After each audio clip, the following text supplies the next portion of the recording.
Hello friends, welcome back to our channel. আশা করি তোমরা সবাই ভালো আছো। এই ভিডিওটা আমার লাইফের সবথেকে প্রথম ব্লগ, যেটা আমি প্রথম বানিয়েছিলাম একটা রান্না পুজোর দিনে। দেখো, বৃষ্টির দিনে ছাতামাতায় সবাই বেরিয়ে পড়েছি, রান্না পুজোর একটা নিমন্ত্রণ ছিল সেখানে।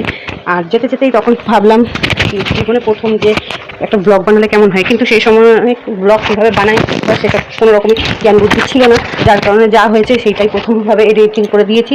এখন আমরা বেরিয়ে পড়েছি, তারপর রাস্তা দিয়ে যাচ্ছি। আর এই জায়গাটা যেতে আমার ভীষণ ভালো লাগে, কারণ দুপাশে গাছগাছলা, পুকুর সব রয়েছে।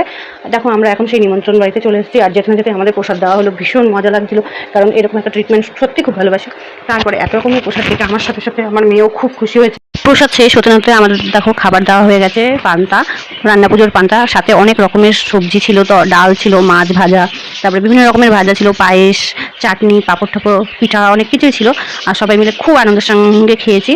আর এখন আমরা খেয়ে দিয়ে বেরিয়ে যাব। খাওয়া দাওয়া শেষ করে আমরা এখন বেরিয়ে পড়েছি। এই যে জায়গাটায় গেছি, এই জায়গাটা সত্যি খুব সুন্দর। চারদিকে গাছপালা, রাস্তাঘাট কি সুন্দর দেখো, যেদিকে তাকাই সেদিকে সবুজ, বিভিন্ন রকম পুকুর, ঝিল সব রয়েছে, যার কারণে ভীষণ ভালো লাগে আমার এই জায়গাটায় যেতে। আর প্রত্যেক বছর নিমন্ত্রণ থাকে, আর প্রত্যেক বছরই চেষ্টা করি যাওয়ার। আজকে ভিডিওটা এখানেই শেষ করলাম, কারণ বাড়ির কাছাকাছি চলে এসেছি। যদি ভিডিওটা ভালো লাগে প্লিজ লাইক, শেয়ার, কমেন্ট করে দিও। আবার দেখা হবে একটা নতুন ভিডিওর সাথে। তোমরা সবাই ভালো থেকো, টাটা।